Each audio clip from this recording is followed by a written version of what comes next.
Transforma España. Eduardo Serra, buenas noches. Buenas noches, Federico. Un martes más en nuestros debates Transforma España. Y hoy vamos a hablar de economía, ¿no? Sí, yo creo que ya era hora que habláramos otra vez de economía. Bueno, es un tema recurrente porque sin duda está, aunque parezca mentira, aunque luego las encuestas dicen lo que dicen y algunas un poco manipuladas, pero la economía sigue siendo el problema que más preocupa a los ciudadanos, ¿no? Está siempre en los primeros lugares de la preocupación de los ciudadanos. Lo vamos a hacer de la mano de un buen amigo de la sección, de la casa, de mío, porque llevamos muchos años, y vuestro también, porque llevamos muchos años además coincidiendo juntos en muchos programas de radio. José Ramón Iturriaga, ¿cómo estás? ¿Qué tal, Federico? Socio y gestor de fondos de Avante Asesores, especializado en renta variable, ha trabajado en CESCE, en CES Capital, en Bankinter, ha estudiado en el Bachelor of Business Administration de CUNEF y es MBA en Economía por el IE Business School. Y Eduardo, como siempre, nos introduce en este proceloso mundo de la economía española, que esto que va como un cohete no nos lo vamos a creer todavía, ¿no? Hay un artículo escrito esta semana en Voz Populi que dice: ahora el gobierno dice que nuestra economía es una locomotora. De ser un cohete a ser una locomotora ha bajado, pero vamos a ver. Ha perdido fuelle. Y deberíamos intentar ser ecuánimes. De verdad, ¿cómo está la economía española? Está de actualidad por lo que decimos. El Fondo Monetario ha hecho un informe, lo ha hecho el BBVA Research. Este artículo que comento, están constantemente en el punto de mira la economía española, de que cómo va primero a cerrar el año 24 y segundo a afrontar el futuro. Yo creo que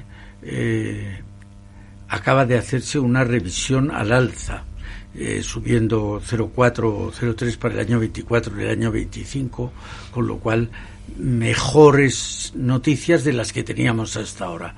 Y esto lo ha dicho un Banco de España. Queremos pensar que no es el Banco de España de Escribá, sino que es el Banco de España per se el que dice que la economía va.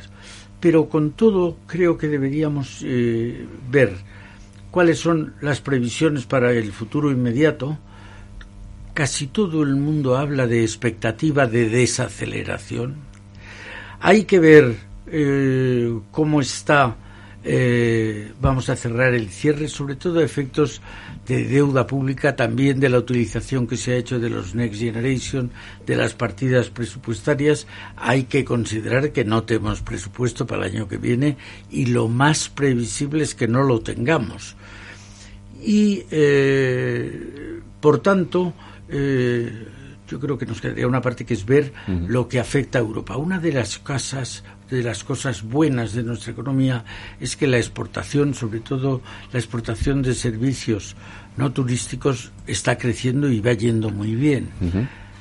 Entonces, esos vienen casi siempre de Europa y también de Estados Unidos, y por tanto nos importa mucho cómo va a ir la economía en Europa y en Estados Unidos, porque eso va a repercutir muy directamente en nuestra economía. Y a mí hay un punto que me gustaría mucho comentar, que es la evolución no del año 24, del año 25, sino dónde estamos desde que empezó la democracia. Y hay un ratio que está muy bien, que es el de, en relación con la renta per cápita de la Unión Europea, cómo está nuestra renta per cápita. Al final, si podemos, Federico, yo me gustaría hablar un poquito de la vivienda, porque es otro tema que nos da mucha actualidad ahora. Bueno, ¿cuáles son las causas del problema de la vivienda? Pero yo creo que con esto, empezando por España y el año 24-25, pues podríamos empezar por ahí. Pues José Ramón, si quieres un primer avance para ponernos en situación, ¿no? ¿Dónde estamos? Bueno, pues como ha explicado muy bien Eduardo, bueno, primero estoy encantado de estar aquí, siempre me encanta venir y estar aquí con vosotros. Yo creo que no hay mejor plan y creo que, bueno, pues hablando un poco de lo que nos concierne hoy, pues estamos pues mejor de lo que pensábamos que íbamos a estar, no solamente nosotros, sino el resto del mundo. O sea, ¿quién nos hubiera dicho a nosotros después del COVID, después de la crisis inflacionaria, la invasión de Ucrania, la crisis energética posterior, que hoy íbamos a estar como estamos hoy. Entonces, bueno, yo creo que ese es un primer análisis de la economía mundial. Estamos mejor o hemos superado esta crisis muchísimo mejor de lo que era previsible en un primer momento de que fuéramos capaces de superarla. Luego, ya bajando un poco más al detalle de la economía española, bueno, pues sí parece que con algo, dejarme que lo ponga así, con algo de justicia poética, son los países meridionales, los conocidos como PIGS, ese horrible acrónimo que acuñó el Financial Times, pues yo creo que en el peor momento de la crisis de deuda por el año 2011-2012, sí. Los que ahora lo están haciendo mejor. O sea, cuando ves las tablas de crecimiento dentro de la Unión Europea, pues ves precisamente que son esos países, Italia, Portugal, España, desde luego Grecia, los que mejor lo están haciendo. Entonces, bueno, yo creo que para analizar por qué lo estamos haciendo mejor, y todavía más importante, si lo podemos seguir haciendo mejor, es ver las razones que hay detrás de ese mayor crecimiento relativo. Y detrás de ese mayor crecimiento relativo, hoy ya no está en discusión. O sea, la economía española, pues ayer era Funcas quien revisaba al alza el crecimiento al 3%. Estamos creciendo pues mucho más que la economía alemana, por ejemplo, que va a estar por segundo año consecutivo probablemente en recesión, una recesión pequeña de décimas, pero contrayéndose algo. Bueno, pues detrás de ese crecimiento relativo mayor hay cuatro razones fundamentales. Por un lado, los flujos migratorios, que bueno, pues ahí están, y en los últimos 5 años han incorporado 2 millones de inmigrantes a cotizar en la Seguridad Social española. Del último millón, 700.000, del último millón que se han incorporado a cotizar en la Seguridad Social española, que esto ha sido los 2 últimos años, 700.000 son extranjeros, y bueno, es algo que conocemos bien. Eso es lo que estaba detrás de aquello que conocimos como el milagro económico que se disputan tanto Aznar como Rato, ¿no? Pues ese milagro económico supuso, o lo que había detrás de ese mejor comportamiento de la economía española a finales de los 90, a principios de los 2000, fue que se incorporaron 5 millones, casi 6 millones de cotizantes a la Seguridad Social. Otra de las razones importantes es pues los fondos Next Generation, ¿no? Los fondos Next Generation, que bueno, por encontrarle una parte buena a lo lento que está siendo su aplicación, a lo lento o lo que están tardando en llegar a la economía, es que bueno, pues todavía les queda, porque hay que recordar que es mucho dinero, son casi 12 puntos de PIB. Si le aplicamos un multiplicador bastante conservador, vienen a ser los mismos fondos que hemos recibido de los fondos de cohesión en Europa desde que nos incorporamos a la Unión Europea. O sea, en los próximos, el año pasado, este año, en los próximos 4 o 5, vamos a recibir de Europa lo mismo que hemos recibido desde que nos incorporamos, que es una verdadera barbaridad. Luego tenemos un tema que puede ser un factor más coyuntural, que es el tema del turismo, ¿no? El nuevo paradigma económico en el que estamos tras el COVID, el tratar de disfrutar, el aprovechar el momento, el carpe diem, solo se vive una vez, pues España desde luego se beneficia de eso, y lo estamos viendo las cifras de turismo, que están en cifras récord de visitantes y mucho más que récord en ingresos. O sea, se está ingresando por turismo lo que no se había ingresado nunca. Este año vamos a estar cerca de los 150.000 millones de euros, que es una verdadera barbaridad. Son 12 puntos de PIB, eso es muchísimo dinero.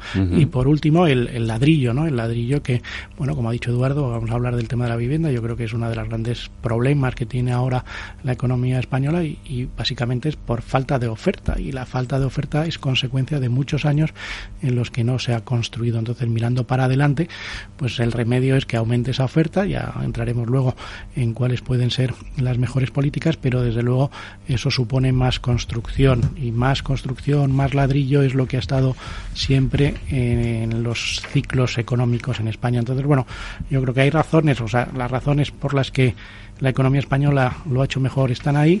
Y es sensato pensar que van a seguir ahí los próximos tiempos. Eso no quiere decir que no haya problemas estructurales, que los hay, que la política económica de este gobierno haya desaprovechado una oportunidad enorme para haber acometido reformas como por ejemplo ha hecho Portugal, que no lo han hecho, ni para atajar el gasto público o reducir el tamaño de la administración pública, o hacer reformas de mayor calado en términos fiscales, de la política fiscal, o desde la educación. O sea, hay muchas cosas que no se han hecho, y yo creo que eso es lo que más le podemos echar en cara a este gobierno, la oportunidad perdida, que ha sido enorme, y mirándonos por ejemplo en el espejo de un país que tenemos muy cerca como es Portugal, eso se hace muy evidente.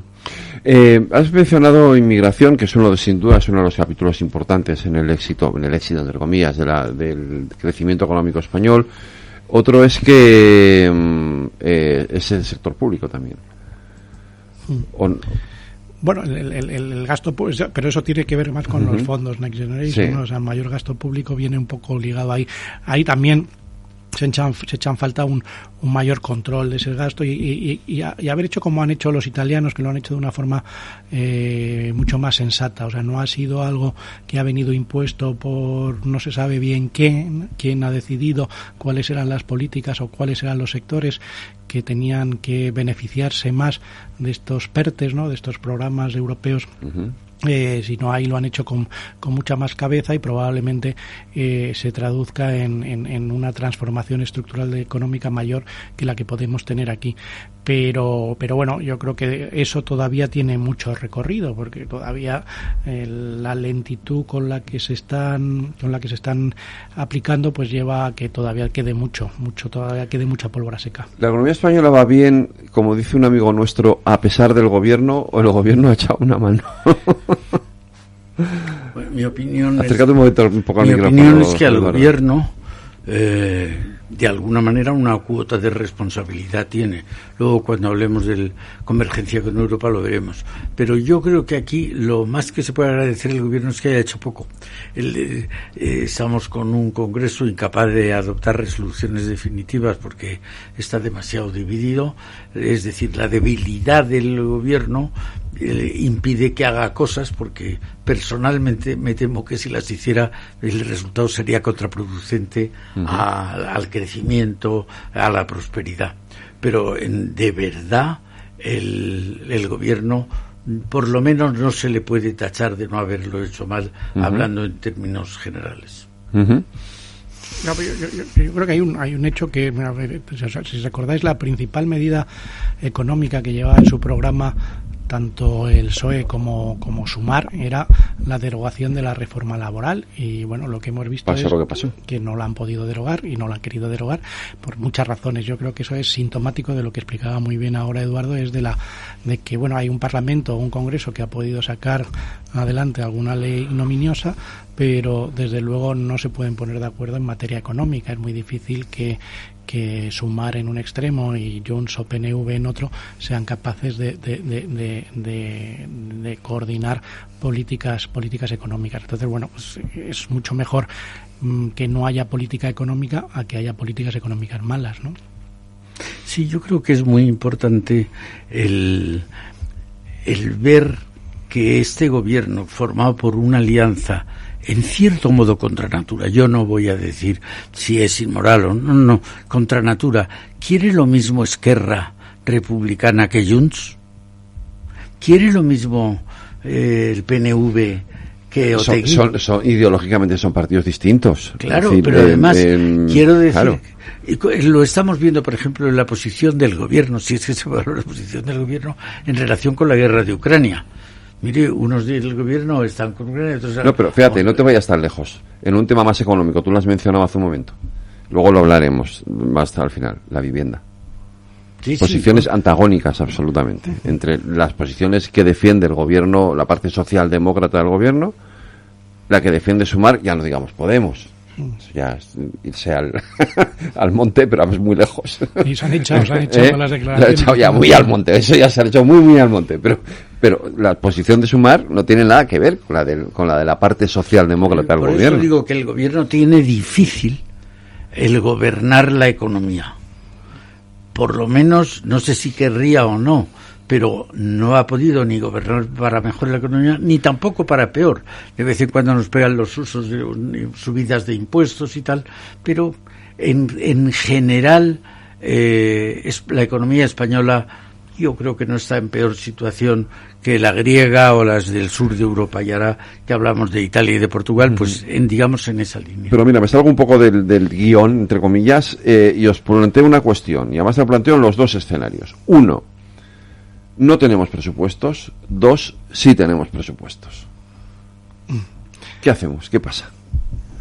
Bueno, yo creo que si no tenemos presupuestos, que yo estoy de acuerdo con Eduardo que ese es el escenario más probable porque bueno, yo creo que sobre todo un personaje que está teniendo mucha importancia últimamente política en España, que es Puigdemont, si hay presupuestos va a perder su escaparate. Entonces yo creo que a él personalmente no le interesa. Yo creo que esa es la razón por la que es muy difícil, y luego por lo difícil que resulta conciliar, como ha explicado fenomenal Eduardo, pues todos estos planteamientos que son, como has dicho tú, Federico, antagónicos. Entonces eso es lo que hay que tratar de conciliar en un presupuesto que es prácticamente imposible. Entonces, no habiendo presupuestos, yo creo que lo que eso anticiparía sería un final de esta legislatura, ¿no? Entonces yo creo que la pregunta que nos tenemos que hacer es que con los vientos de cola que tiene ahora mismo la economía, como es el viento de cola en el ladrillo, el viento de cola en el turismo, el viento de cola en el sector exterior, viento de cola claramente como el viento de cola por la inmigración, o sea, vientos de cola en partidas muy importantes de la economía española, ¿qué pasaría si tuviéramos buenas políticas económicas? ¿Qué podíamos esperar si además a esto le sumáramos pues políticas fiscales que atrajeran inversión extranjera, que fueran políticas fiscales como, bueno, básicamente lo que ha hecho Portugal? O sea, Portugal ha sido un ejemplo en donde nos podemos mirar de las políticas económicas que han hecho estos últimos años. Últimamente estaban hablando de rebajar la imposición, bajar los impuestos, algo que suena un poco chocante en este país en el que estamos, bajar impuestos a los menores de 35 años para retener talento, para atraer talento. Bueno, pues ese tipo de políticas que con España con muchos mejores mimbres que Portugal, porque tenemos muchos mejores mimbres que Portugal, bueno, pues eso sería lo esperable a futuro si no hubiera presupuestos, si eso anticipara un cambio de gobierno. Si hay presupuestos, si consiguen conciliar algo que a priori resulta inconciliable, pero bueno, el punto que les une es que están mejor con este presidente de gobierno en una posición tan débil en contra de otro, ¿no? Que con otro, bueno, pues tendríamos 1000 días, ¿no? Dicen que son 1000 días, ya serán algo menos, ¿no? Porque tendrían que empezar a prepararse en algún momento para las elecciones. Pues 1000 días más de lo mismo es más de poco o nada en política económica, porque una cosa es seguir ahí, que consiga aferrarse al trono, y otra cosa muy distinta es que, como ha demostrado en estos últimos meses, sea capaz de impulsar ninguna iniciativa. Ese es sin duda uno de los escenarios inmediatos que más nos pueden o que más nos preocupan, ¿no? Si habrá o no habrá presupuestos. El otro es que todo hace pensar que las cosas, y hemos visto cómo estos años las cosas van bien, estamos creciendo por encima de incluso a la media de la Unión del resto de los países de la Unión Europea. Pero llega 2025 y empieza a haber algunos síntomas de enfriamiento, ¿no?, en la economía. O eso dice por lo menos el Fondo Monetario Internacional. Yo creo que lo dice más en general que en el caso español. Sí, pero también en el caso español, porque para 2025 el informe del Fondo Monetario Internacional dice que vamos a crecer, ya vamos a crecer menos, ya no vamos a ser el primero. No el 3, sino el 2. Ya no vamos a crecer, ya vamos a ser los primeros, que antes éramos los primeros, ¿no? Bueno, yo creo que sí, están hablando de una desaceleración de la economía, pero bueno, también es lo que vienen anticipando estos últimos años. Lo que estamos viendo es cómo son las propias casas de análisis las que más sorprendidas están por cómo ha aguantado bien la economía mundial. No estoy hablando de la economía española, sino la economía mundial en estas circunstancias que hemos vivido estos últimos años. Entonces, bueno, pues yo creo que probablemente, o sea, lo que apuntan las casas de análisis, y en eso coinciden la mayoría, es que Europa debería, aunque también llevan tiempo anticipando esto y no se ha producido, en cierta medida coger el relevo a Estados Unidos, porque la renta real disponible en Europa tendríamos que ver una recuperación del consumo de la mano de una mayor renta real disponible, teniendo en cuenta que bueno, ya la inflación está más baja, con datos de inflación más bajos y sueldos por encima, o crecimientos de los salarios por encima de la inflación, hay una recuperación de renta, y por otro lado porque tenemos un punto de partida en lo que se refiere a la tasa de ahorro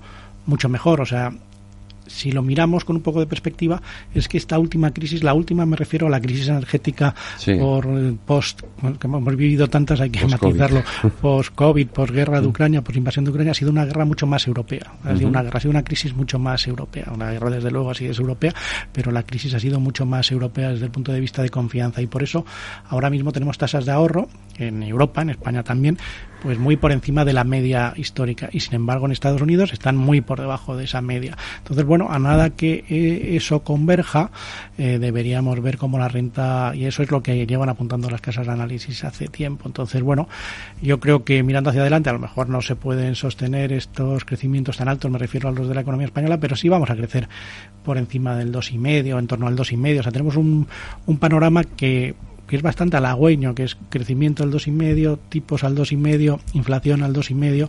Ese es un entorno bastante razonable. Si además tuviéramos políticas económicas razonables, pues podría ser jauja. Políticas económicas razonables son aquellas, por ejemplo, que no suben impuestos. Que los bajan incluso. Esa parece una de las razonables, pero en fin es no hostigar, no hostilizar a los empresarios. Esa es una medida estupendamente. Una de las amenazas que se ciernen hoy sobre la economía española es la incertidumbre regulatoria. Hablábamos de vivienda.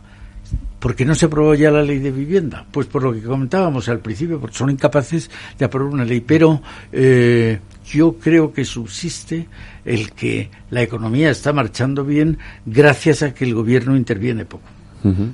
Sí, bueno, la arbitrariedad, ¿no? La arbitrariedad ahora que estamos hablando de si se van a prolongar o si se van a hacer estructurales los impuestos a la banca y a las energéticas, bueno, yo creo que eso ha sido muestras de arbitrariedad de este gobierno. Esto fue la legislatura anterior, pero bueno, era el mismo gobierno, y ahora volvemos a hablar o se vuelve a abrir ese debate. Pues esa incertidumbre a la que se refería Eduardo pesa muchísimo en los animal spirits, ¿no? En la capacidad de toma de decisiones de los agentes financieros, en este caso las empresas. Si no tienes un entorno regulatorio claro y ves que tienes un gobierno dado a la arbitrariedad, aunque sea una arbitrariedad, en este caso, en esta legislatura, en esta última legislatura, en estos últimos meses, más de boquilla que de taquilla, uh-huh. Ese ruido no es bueno, desde luego no es bueno. Si tú tienes un gobierno que es más previsible, que sabes que va en la medida de lo posible a bajar los impuestos, que va a hacer políticas para atraer inversión, bueno, pues eso sería, pues, como hemos dicho antes, miel sobre hojuelas, porque de verdad que ahora mismo tenemos el viento muy de cola por circunstancias distintas, ¿no? Uh-huh. Esos vientos de cola. Entre esos vientos de cola hay advertencias, ¿no? En Estados Unidos se está planteando incluso la posibilidad de que nos estemos enfrentando a una crisis. Y allí hay quien me apunta apuesta por esto. Y hay elecciones dentro de 2 semanas. Crisis económica. Sí, yo no sé si en lo que me llega de allí veo eso, ¿no? Y hay elecciones dentro de 2 semanas, si no me equivoco.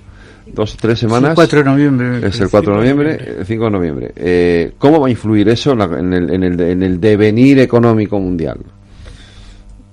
A mi modo de ver, las elecciones americanas hacen que de repente los grandes parámetros económicos se paren.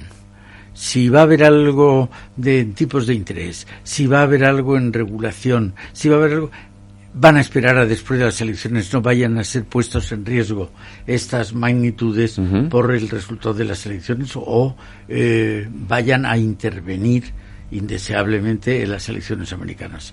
Yo creo que no se está hablando, la economía española, la economía americana uh-huh. ha funcionado mejor que la europea en los últimos años. Y por tanto, el riesgo de que ya se llegue al tope y haya que bajar es mayor en Estados Unidos que en Europa. Uh-huh. Pero yo me gustaría decir 2 cosas. Una, desdichadamente estamos asistiendo a una pérdida de protagonismo por parte de Europa. Nos hemos pasado la vida, los más viejos, diciendo que en Europa la locomotora era Alemania.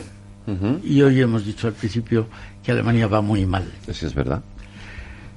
Y por tanto vamos a perder puestos en el ranking, en eso donde los primeros puestos los tiene Estados Unidos y acabará estando China. Eso es una cuestión. La otra cuestión es que ¿qué hemos hecho en Europa? Aparte de, como dice José Herrera, reformas estructurales, ¿qué hemos hecho tecnológicamente?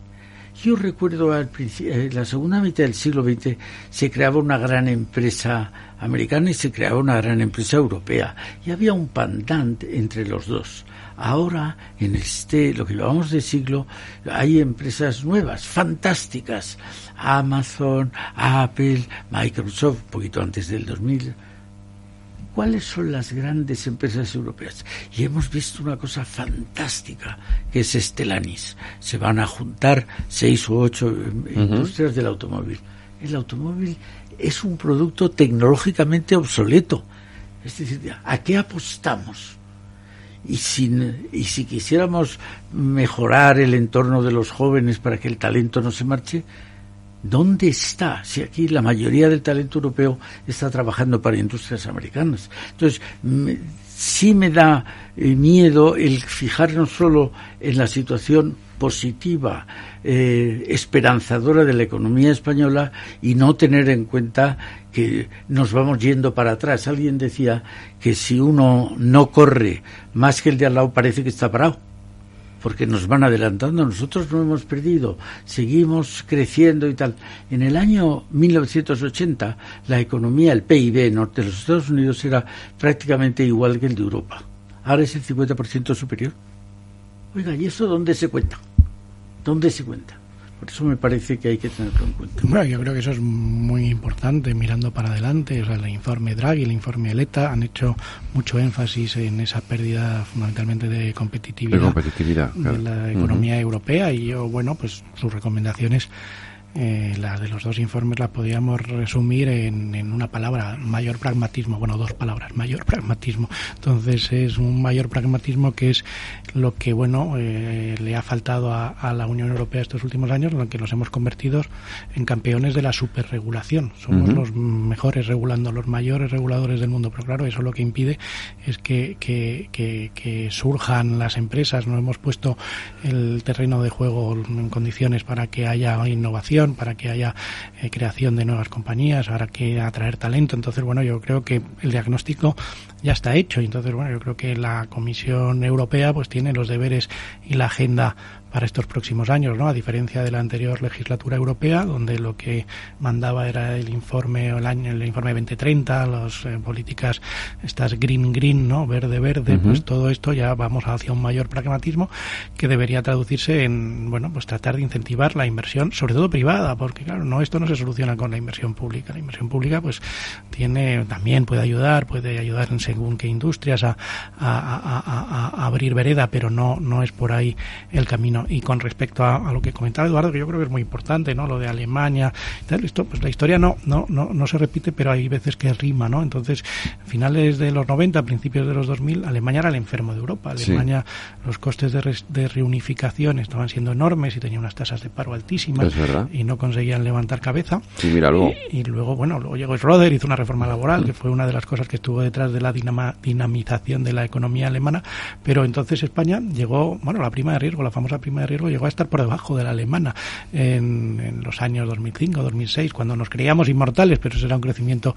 con pies de barro, y ahora pues estamos en una situación un poco parecida, y eso lo traigo a colación con el tema de la economía española, la importancia que va a tener, porque entonces lo tuvo, los tipos de interés reales negativos, ¿no? Los tipos de interés reales negativos, esto es que los tipos nominales estén por debajo de la inflación, que van a estar ahí dentro de poco, dentro de 2 bajadas más del Banco Central Europeo, vamos a tener en España los tipos nominales por debajo de la inflación, porque claro, la inflación española está más influida por el sector servicios que en otras economías más industriales, donde la inflación es más del sector industrial, donde lógicamente ahora mismo está más deprimida.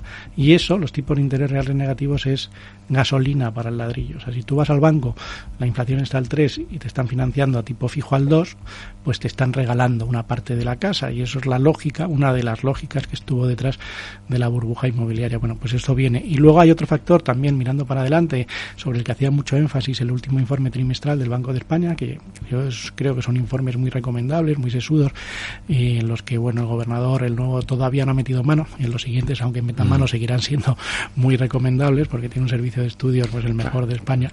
Hablaba del precio de la energía en España. El precio de la energía en España, pues España sabemos todos que es una isla energética, pero a diferencia de estos últimos años, los próximos, vamos a tener el precio de la energía por debajo del resto de Europa por la eclosión de la energía renovable. Todos los megavatios que entran en funcionamiento en España ya están entrando, ya de hecho tenemos lo que se llama la curva de Pato, ¿no? que es completamente contraintuitivo, ¿no? Lo que nos recomendaban hace unos años de pon la lavadora a las 3 de la mañana, no, ahora el precio de la electricidad cuando más barato es en el medio del día, porque es cuanto más capacidad renovable, porque hay sol, ¿no? Básicamente porque hay sol, y cuanto más capacidad renovable hay, entonces el precio lo estamos viendo, y ha habido muchas lecturas este último año de precios cercanos a cero.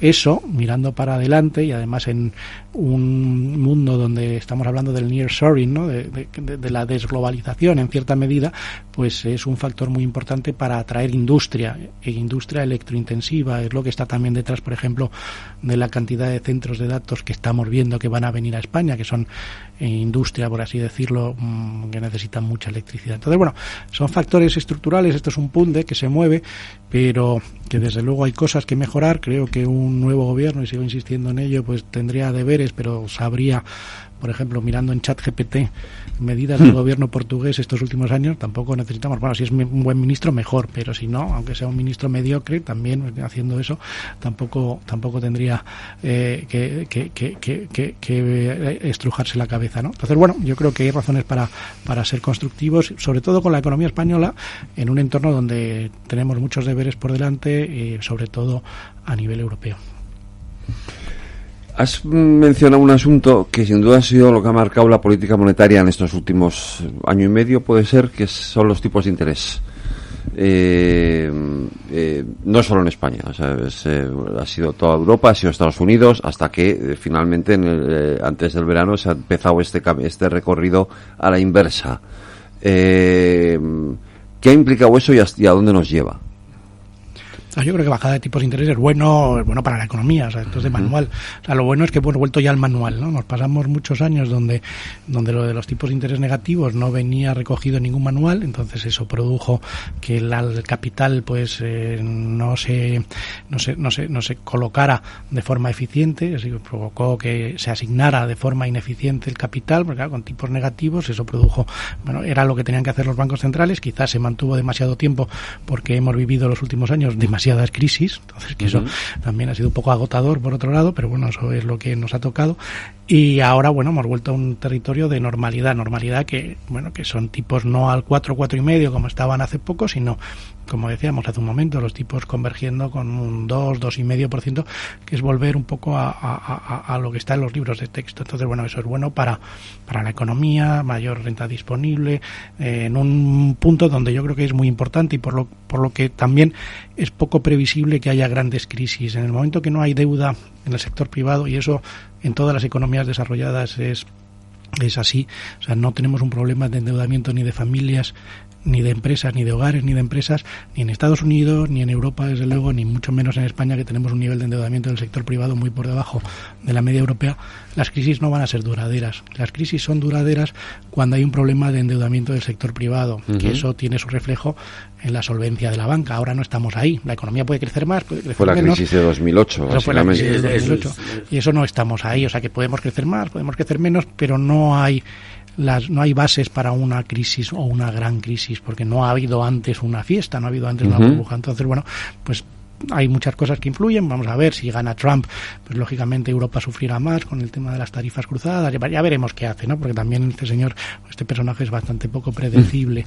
Pero bueno, si gana Kamala, pues tampoco es santa de mi devoción, porque bueno, es una socialdemócrata pues muy acérrima para lo que son los patrones americanos. Pero bueno, yo creo que aunque sea solamente por higiene, que el presidente americano no sea un gángster, y en este caso sí convicto, porque la ha condenado ya varias veces. Yo creo que ya es por higiene, ¿no? Pero bueno, o sea, que hay muchas cosas, pero que en general yo creo que tenemos que quedarnos un poco con la idea de que las cosas van bien y que pueden ir mucho mejor si tuviéramos un gobierno decente. Pero eso no va a pasar por ahora. Bueno, no estoy seguro. No estoy yo estoy seguro. Más seguro que tú. No. Lo que quiero decir es que el refrán dice que la mentira tiene las patas muy cortas. Bueno, un señor que lleva 8 años mintiendo desaforadamente. Son larguísimas ya las patas. Pero eso quiere decir dos cosas: que alguien le eche en cara la mentira, hoy no parece que sea el caso, pero la otra hipótesis es que alguien que se sienta engañado rompa la baraja. Pongo solo un ejemplo, pero hay cientos.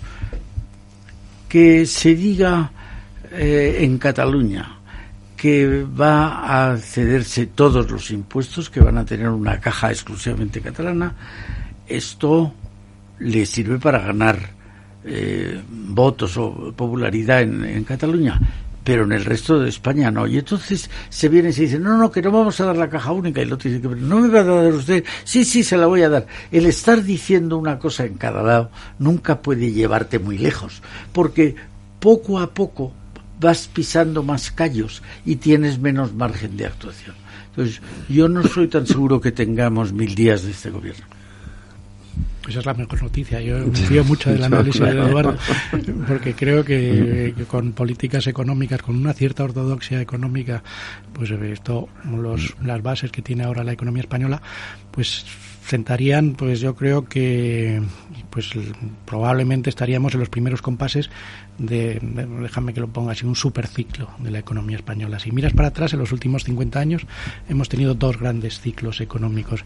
El primero, que bueno, pues el que siempre han ido de la mano del ladrillo, ¿no? El primero que acabó como acabó en el año 92, coincidiendo con los fastos, pues ahí, bueno, que además coincidió con una crisis política muy grande, una crisis política que ahora pues está por a lo mejor la ha dejado pequeña, pero entonces fue una crisis enorme, política e institucional, pues, y luego el siguiente superciclo, que bueno, pues empezó, vamos a decirlo así, haciéndolo coincidir también con un cambio de gobierno en el año 96, con la entrada de Aznar, porque Aznar se hizo y esa primera legislatura pues sentó las bases de un crecimiento diferencial, porque se comprometió con cumplir los criterios de Maastricht, y esa convergencia con Europa fue lo que estuvo detrás, probablemente esos tipos de interés europeos, o convergiendo primero con Europa y luego ya directamente europeos, y esas inflaciones españolas, lo que estuvo detrás de ese crecimiento diferencial que luego también pues acabó como acabó en el año 2008. Y ahora,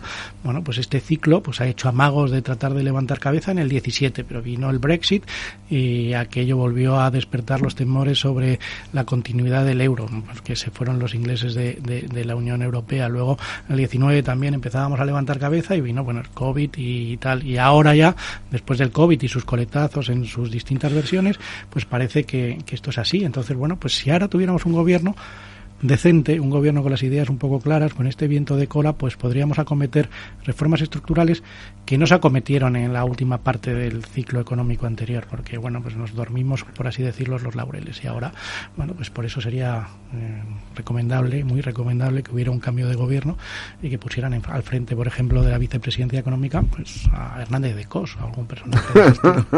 Sí, pero es verdad. Cuando hicimos el primer informe Transforma España, corría el año 2010, propugnamos unos cambios en la economía, uno de los cuales, el único que yo creo que medio se ha hecho, es la reforma laboral. Bueno, eso cambió el panorama, pero no es el único. Y sin embargo hay otras muchas cuestiones estructurales que necesitan reformas urgentes. Por eso mi interés en decir, mire usted, el presente inmediato y el presente y el futuro inmediato va bien. Si nos adentramos en el largo plazo, no hay mejor manera que mirar el largo plazo hacia atrás. Y en el largo plazo hacia atrás, ¿qué hemos tenido en España? Una carencia de reformas estructurales, quitando las que ha dicho José Ramón. A mí me parece que vamos a entrar en un periodo, como ha dicho él, de estabilidad, pero que ojalá modifiquemos la línea de convergencia con la Unión Europea. O sea, me parece que sí, que estamos bien, que ahora mejor que Inglaterra. Estamos más lejos de la media europea que hace 40 años. Y además atribuible a 2 gobiernos, no al gobierno de González, ni al de Aznar, ni al de Rajoy, atribuible a Zapatero y a Sánchez esa mayor distancia con la media europea. ¿Y qué significa que tengamos mayor distancia con la media europea? Simplemente que somos más pobres, con una secuela automática. Este gobierno, que sí ha intervenido, está cargándose la clase media para convertirla en clase baja. Yo tengo una anécdota de hace muchos años de un general americano que era asesor particular de Nixon, fue embajador en Naciones Unidas, fue segundo jefe del FBI o de la CIA, y venía aquí, le gustaba, su hobby eran las estaciones de metro, y fue a ver a Franco a decirle que Nixon quería saber qué pensaba Franco de la Guerra Fría. Pidió audiencia, se la dieron en el Pardo, y cuando fue, Franco le dijo: desengáñese, Walters, a Nixon no le importa nada lo que yo piense de la Guerra Fría. Y decía Walters: era verdad, lo que a Nixon le importa es saber qué va a pasar cuando yo falte. Y me decía Walters: era eso lo que quería Nixon. Y Franco le dijo: mire usted, cuando yo llegué el año 36, la clase media no llegaba al 20% del país. Entonces, era el año 73, la clase media es el 75% del país. La clase media es lo que estabiliza un país. Y ahora estamos cargándonos, y ahí sí tiene el gobierno, yo diría una parte del gobierno, tiene culpa, que es: vamos a bajar para hacer de todo el mundo, o la mayor parte posible, clase baja, en vez de subir, a hacer que bajen. Me recuerda, y con esto terminó, a Mário Soares, un estupendo presidente de Portugal, que fue a ver a Olof Palme a Suecia, y le dijo: oiga, señor primer ministro, ¿cómo han hecho ustedes para cargarse a los ricos? Y le dijo Olof Palme: usted se equivoca, hemos hecho muchas cosas, pero no para cargarnos a los ricos, sino para cargarnos a los pobres, para que los pobres dejen de ser pobres. Bueno, esa ideología que subyace, aquí es lo que me parece más peligroso, que lo que vamos a tener es cada vez... Ahora, ¿cuál es el salario mínimo? 1.150 euros al mes. Sí, 1.200 algo así. ¿Y cuál es el salario medio? 1.400 o 1.500. Un poquito por encima, ¿no? Un poco por encima. Estamos llevando a la clase media que parezca la clase baja. No se están dando cuenta de eso, y eso es el principal estabilizador de un país, el que haya una clase media potente. Simulando a los aviones, lo que estabiliza no son los motores de la izquierda sino la derecha, sino el centro. Y aquí estamos yendo contra el centro. Tengo que hacer una pequeña pausa para la publicidad y volvemos.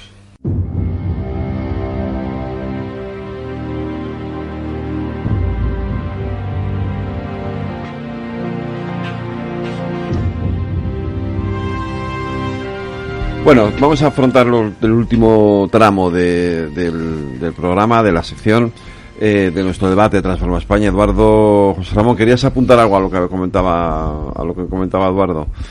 Bueno, estábamos hablando de ahora, micrófono cerrado, del tema de la importancia es, mirando para adelante, pues prestigiar un poco otra vez la función pública. Yo creo que la función pública, por la deriva de estos últimos años, por la deriva que en cierta medida ha venido de la mano del populismo, pues ha estado muy desprestigiada, y yo creo que es muy importante en esta proceso de volver a refortalecer las instituciones, pues bueno, yo creo que prestigiar la función pública y de que haya talento privado, buen talento que esté dispuesto a incorporarse a la vida pública, pues yo creo que es uno de los grandes retos que tiene por delante, no la economía, sino España en particular.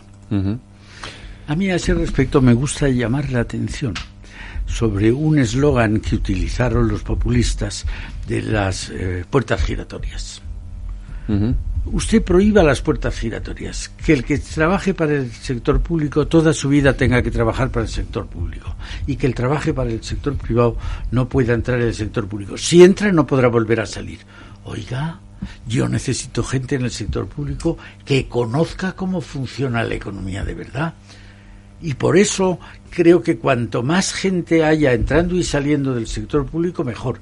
De otra manera, si prohibimos las puertas giratorias, nos encontraremos con algo que no le gusta a nadie, que es encumbrar al poder y que no se mueva nunca.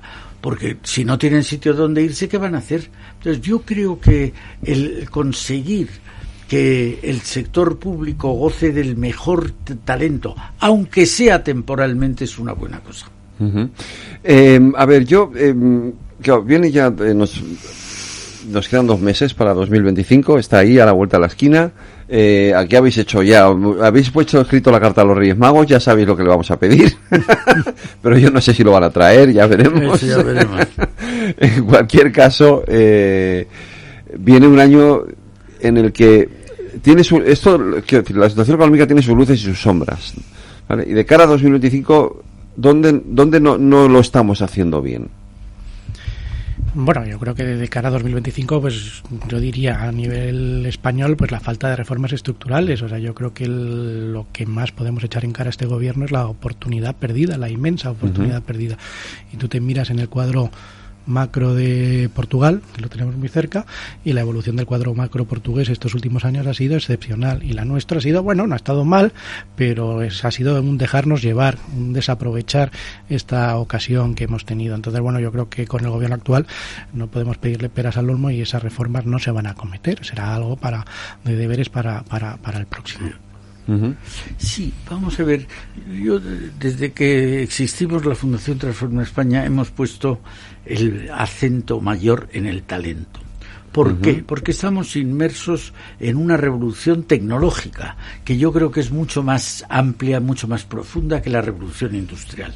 En esta situación lo que tenemos es que preparar a los jóvenes de ambos sexos para que puedan competir no Madrid con Bilbao, con Valencia o con Barcelona, sino con Londres o con París o con Singapur. Sí.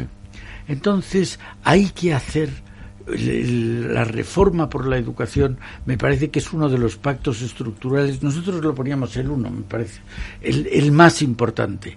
Yo creo que estoy de acuerdo con José Ramón el hacer una carta a los Reyes diciéndole que lo que más necesitamos son reformas estructurales, y yo diría especialmente la reforma educativa. Mire, desde el punto de vista de la economía, el que nuestros jóvenes estudien educación para la ciudadanía o religión, pues bueno, que ya lo decidirán las autoridades. No es que yo diga que no es importante, sino que a los efectos económicos no es muy relevante.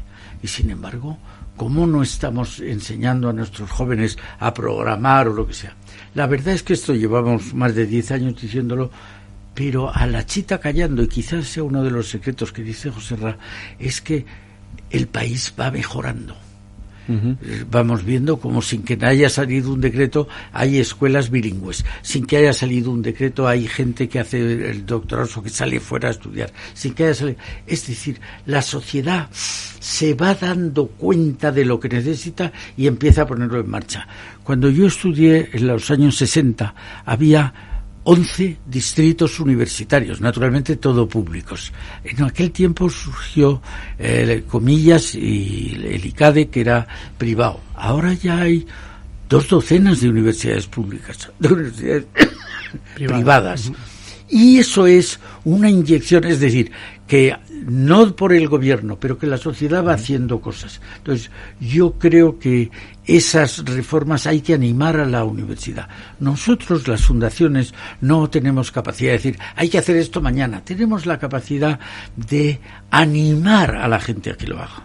A decir, anímese usted, haga esto. Y si eso se va haciendo, cada día importará menos la acción mala del gobierno.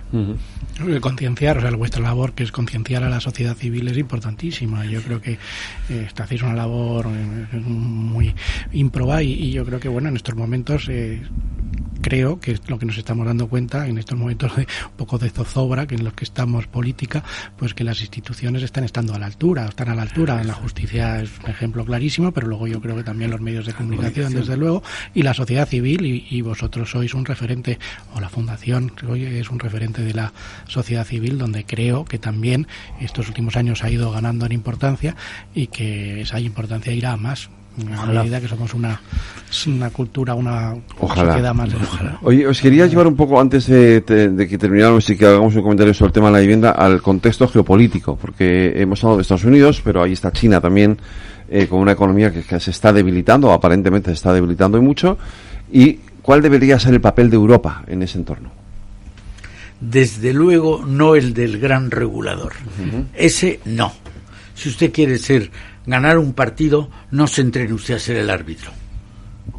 Eso es de cajón. Ahora, ¿Qué puede hacer Europa que va bajando? Europa es el 6% de la población del mundo y el 6% del territorio. Y lleva 500 años mandando. Uh-huh. Primero Portugal, luego nosotros, luego los ingleses, luego los holandeses, luego los franceses. Oiga, a lo mejor hay que dejar de ser el que manda en el mundo. ¿Qué papel nos correspondería?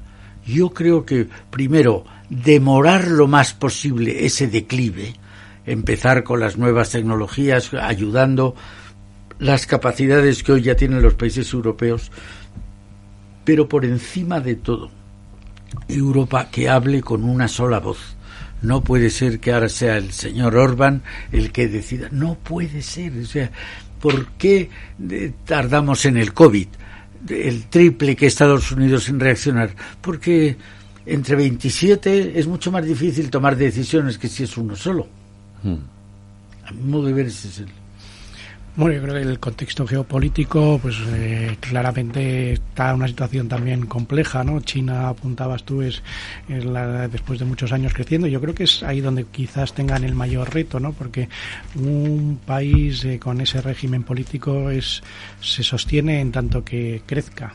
Si no hay crecimiento, pues van a empezar a surgir las dudas, y yo creo que ese sería que puede pasar en China si hay dudas sobre la continuidad del régimen. Bueno, pues ya veremos, ¿no?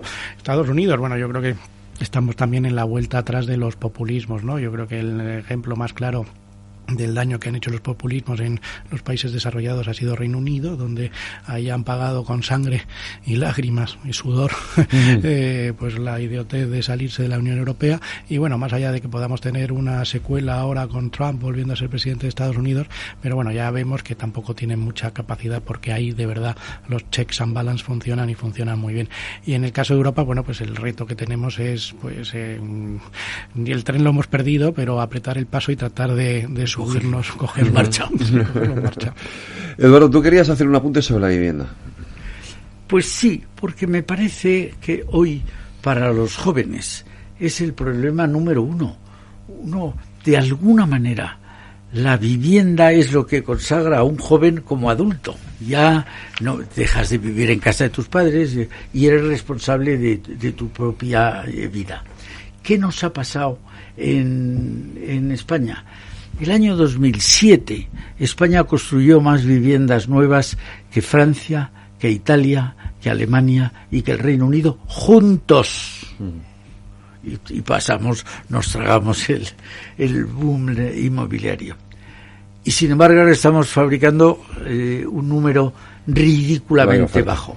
Es decir, todavía España, aunque ya entra en democracia, todavía va a arrancada de caballo y parada de burro, ¿no? Oiga, ¿por qué no hacemos esto un poquito haciendo previsión? ¿Cuántas viviendas se necesitan al año? Aproximadamente. Pues hagamos eso. Junto a eso está la dificultad de poner terreno edificable en favor de las empresas del ramo.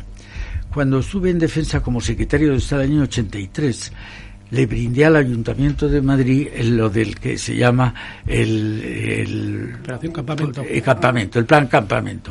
Operación Campamento, es verdad. Todo lo que salió de la Operación Campamento, que pensábamos dar millones de metros cuadrados para que tuviera el alcalde de turno la posibilidad de Napoleón con los Campos Elíseos, y no sé qué, todo eso se quedó en la escuela de la imagen, ¿no? La ciudad de la imagen. Oiga, ¿por qué no hacemos? Luego, hay costes asociados a la vivienda que son enormes y que no tienen demasiada razón de ser. Registrales, notariales, fiscales. Yo creo que eso es una cuestión que debería tenerse en cuenta para intentar el problema de vivienda. Y luego, lo que hemos repetido tantas veces, que no haya esa falta de conocimiento regulatorio. Es que te puede venir que de repente tú hayas hecho las cuentas para emprender un polígono de viviendas y de repente te llega un impuesto nuevo y te lo hagan no rentable. Y no es solo que no ganen dinero, sino que se ha tirado ahí el dinero a las puertas. Es decir, el que haya un poco más de previsión sobre la regulación, que deje de haber tanta incertidumbre. También está el encarecimiento de los materiales. no escasez de mano de obra, sí, porque hay, gracias a lo que hemos comentado al principio de la inmigración. Y luego yo creo que tampoco estaría mal mejoras en la financiación, hacer algunas financieras más ad hoc al problema de los jóvenes que quieren acceder a la vivienda. José Ramón. Bueno, yo creo que el tema de la vivienda, desde luego, es un gran problema y yo creo que es además lo que está empañando la percepción que tiene la población sobre la situación económica, y es así porque es un gran problema que afecta a unas capas muy amplias de la población. Y bueno, yo creo que los remedios están ahí y prácticamente podemos decir que son los contrarios a los que se trata de impulsar desde la administración. O sea, la ley de vivienda es todo lo contrario a lo que se pretende, y yo creo que es consecuencia de esos populismos de tratar de hacer problemas, o sea, soluciones fáciles a problemas complejos, y bueno, pues no es por el camino de capar los precios, de limitar la oferta. Eso ya hemos visto que donde se ha aplicado, y tenemos buenos bancos de prueba, como ha podido ser la ciudad de Barcelona, que han sido completamente contraproducentes. Lo que hay que hacer es pues lo que ha dicho Eduardo, es un tema que no se va a resolver de un día para otro, también hay que hacer pedagogía porque es difícil, no se va a resolver de un día para otro, pero impulsando eso, la liberalización del suelo, un marco regulatorio mucho más claro, incentivar la financiación a través de esquemas pues público-privados como el Help to Buy. O sea, hay distintas herramientas que todas juntas y en la misma dirección pues solucionarán el problema en el medio plazo. Entre tanto, bueno, pues lo que no se puede hacer es esas medidas cortoplacistas de tratar de intervenir el mercado, porque es que ya se ha comprobado que son total y absolutamente contraproducentes. Aquí hemos hablado mucho de colaboración público-privada como la gran solución, y desde luego el aumento de la oferta es la única vía, en principio, que yo entiendo que tiene que ser. Claro, pero para un requisito imprescindible para que haya colaboración público-privada es la confianza mutua. Ahora mismo. Y hoy vemos que estamos, digamos, en los peores momentos respecto a confianza recíproca entre el sector público y el sector privado. Luego habría que hacer urgentísimamente una recuperación de la confianza como primer eslabón para la colaboración. Yo creo que justo antes del amanecer es el momento más oscuro. Podemos estar Esto ahí. Es para ponerle el broche al programa, sí, la frase no ha estado mal. Sí, señor. Yo creo que podemos estar ahí. Yo creo que la próxima vez que nos veamos, pues a ver si es con un nuevo gobierno. No digas eso, porque entonces a lo mejor podemos tardar mucho en llamarte. Bueno, si sigue estando vendremos a seguir. Claro, tiene toda la pinta de que ya veremos lo que pasa, ¿no? Yo luego no tengo una bola de cristal, pero así será, pero así están las cosas. En fin, Eduardo Serra, José Ramón Iturriaga, muchas gracias a los dos, cuidaros. Gracias a ti, Federico. Buenas noches.